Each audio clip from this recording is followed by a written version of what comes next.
Good morning students, myself Rajeshwari Devi Rathore, assistant professor in history.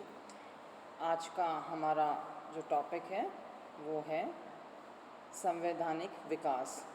Bharat में संवैधानिक विकास या ईस्ट इंडिया कंपनी पर संसदीय नियंत्रण। तो इसके अंतर्गत हम विभिन्न एक्ट या अधिनियम पढ़ेंगे। तो पहले थोड़ा सा इंट्रोडक्शन या प्रस्तावना। बंगाल में ब्रिटिश प्रभुत्व की स्थापना के बाद कंपनी के साम्राज्य की उत्तरोत्तर वृद्धि होती गई। बढ़ते हुए साम्राज्य में प्रशासनिक पुनर्गठन आवश्यक था। अतः कंपनी सरकार भारत में ज्यों-ज्यों साम्राज्य विस्तार करती रही, त्यों-त्यों अपने क्षेत्रों में प्रशासनिक व्यवस्था का पुनर्गठन भी करती रही।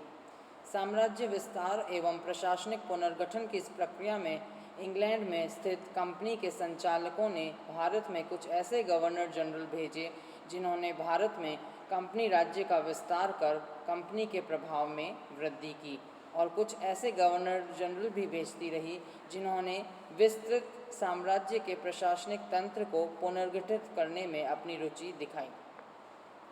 1767 में लॉर्ड क्लाइव इंग्लैंड लौट गया।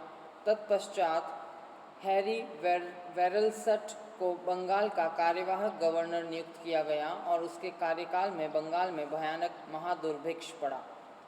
बंगाल के इस दुर्भिक्ष के कारण बहुत से जुलाहे मर गए और बंगाल का वस्त्र उद्योग, जो यूरोप में अत्यधिक लोकप्रिय था, का पतन हो गया। इस वस्त्र उद्योग के पतन का लाभ लंकाशायर के उद्योगपतियों ने उठाया और उन्होंने मशीन निर्मित सस्ते माल से बंगाल के बाजार भर दिए। उधर कंपनी के कर्मचारियों की शोषण प्रवृत्ति पर किसी प्रकार का नियंत्रण नहीं था। जब बंगाल में शोषण की गाथाएं इंग्लैंड पहुंची तब इसका बड़ा विरोध हुआ। कंपनी के संचालकों ने भी अनुभव किया कि क्लाइव की द्वैत सरकार असफल हो गई है, अतः अब कंपनी को स्वयं दीवान की भूमिका निभानी चाहिए और प्रशासन का सीधा उत्तरदायित्व स्वयं ग्रहण कर लेना चाहिए।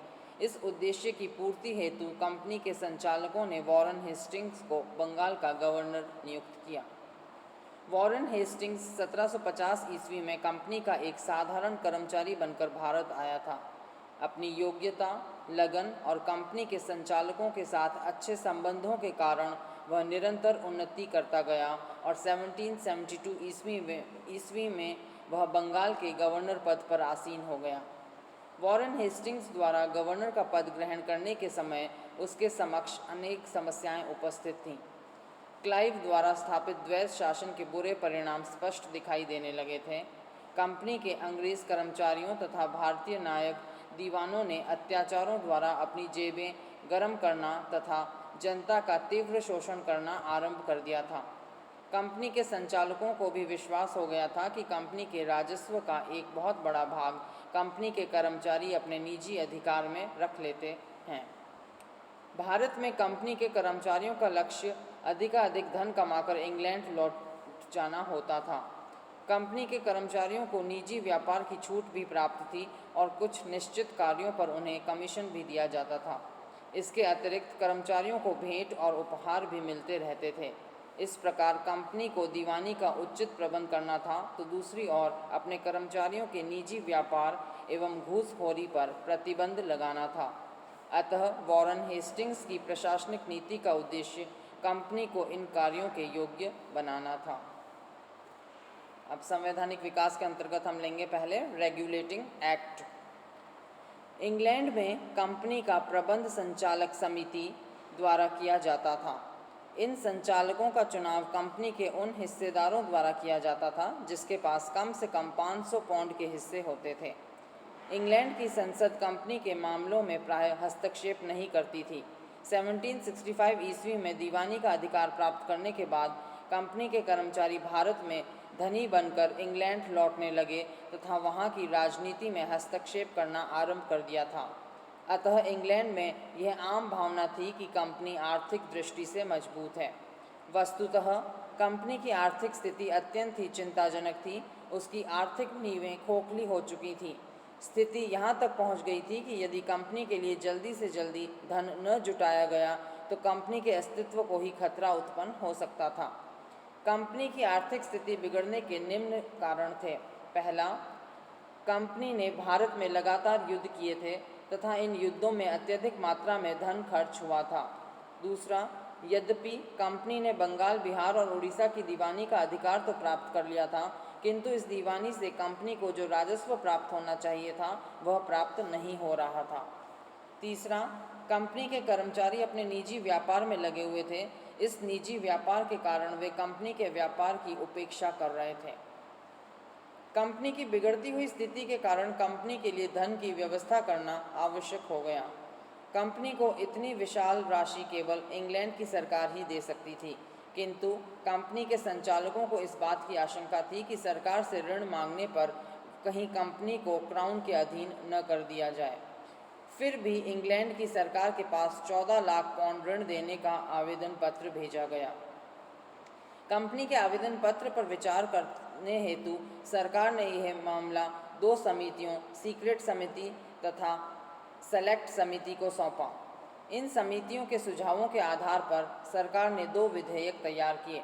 प्रथम विधेयक में कंपनी को 14 लाख पाउंड ऋण देने की व्यवस्था की गई तथा दूसरे विधेयक में कंपनी पर कुछ सरकारी नियंत्रण रखने के लिए कंपनी की संचालक समिति तथा भारत में प्रशासन व्यवस्था में परिवर्तन करने की व्यवस्था की गई।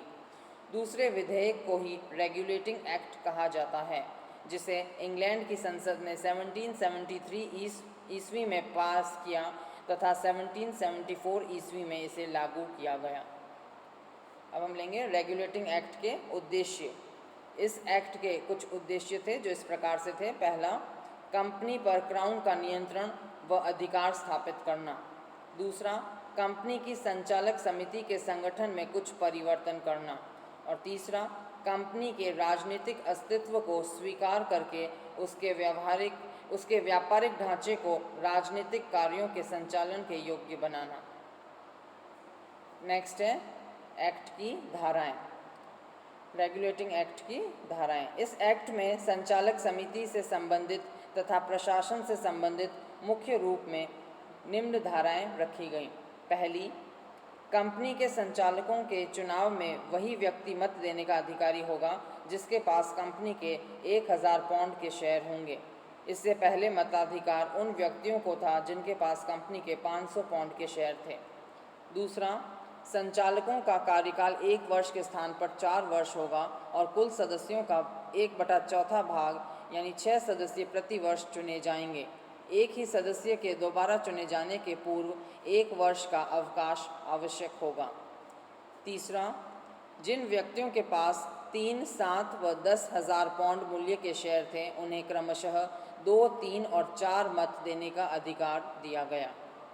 चौथा, भारत में कंपनी के लिए एक गवर्नर जनरल ऑफ बंगाल की नियुक्ति की गई तथा उसकी सहायता के लिए 4 सदस्यों की एक काउंसिल का निर्माण किया गया।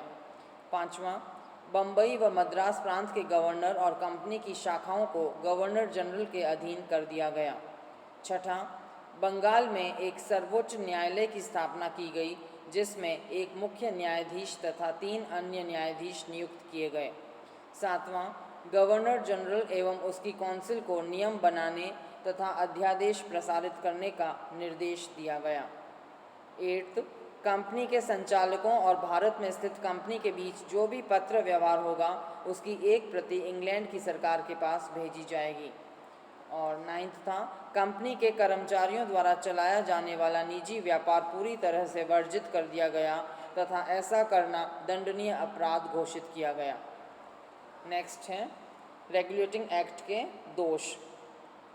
इस एक्ट के अनेक दोष थे जिससे आगे चलकर गृह सरकार एवं भारतीय प्रशासन में भ्रामक स्थिति उत्पन्न हो गई थी। ये दोष कुछ तो मौलिक थे और कुछ व्यावहारिक। मुख्य रूप से इस एक्ट की आलोचना निम्न दोषों के आधार पर की जाती है। पहला, अधिक पूंजी वाले हिस्सेदारों को मतदान का अधिकार देने से लगभग 1246 हिस्सेदारों को मताधिकार से वंचित कर दिया गया। बड़े हिस्सेदारों को एक से अधिक मत का अधिकार देकर भ्रष्टाचार को प्रोत्साहन दिया गया। दूसरा, कंपनी के मामलों पर संसद का नियंत्रण भी पर्याप्त नहीं था। कंपनी को अपने कार्यों की रिपोर्ट इंग्लैंड की सरकार को भेजनी पड़ती थी, किंतु इंग्लैंड में ऐसा कोई सरकारी प्रबंध नहीं किया गया जिससे कि इन रिपोर्टों की जांच हो सके तथा कंपनी के कर्मचारियों की कार्यवाही पर नज़र रखी जा सके।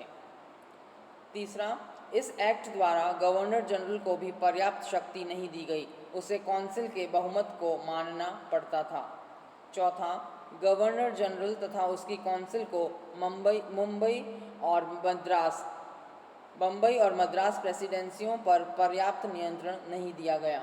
पांचवा, सर्वोच्च न्यायालय व बंगाल काउंसिल में सर्वोच्च कौन था, इसकी कोई व्याख्या नहीं की गई, फलतः दोनों में झगड़ा छिड़ गया। छठा, इस अधिनियम में यह भी स्पष्ट नहीं किया गया कि कौन से कानून भारतीय या अंग्रेजी से न्याय किया जाएगा, अतः उन्होंने ब्रिटिश कानूनों के आधार पर न्याय किया, जिससे भारतीयों को अत्यधिक कठिनाइयों का सामना करना पड़ा।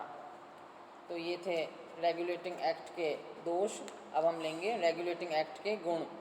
यद्यपि रेगुलेटिंग एक्ट में अनेक दोष विद्यमान थे, तथापि यह सर्वथा गुण रहित भी नहीं थी। इस एक्ट के गुणों की व्याख्या इस प्रकार से की जा सकती है।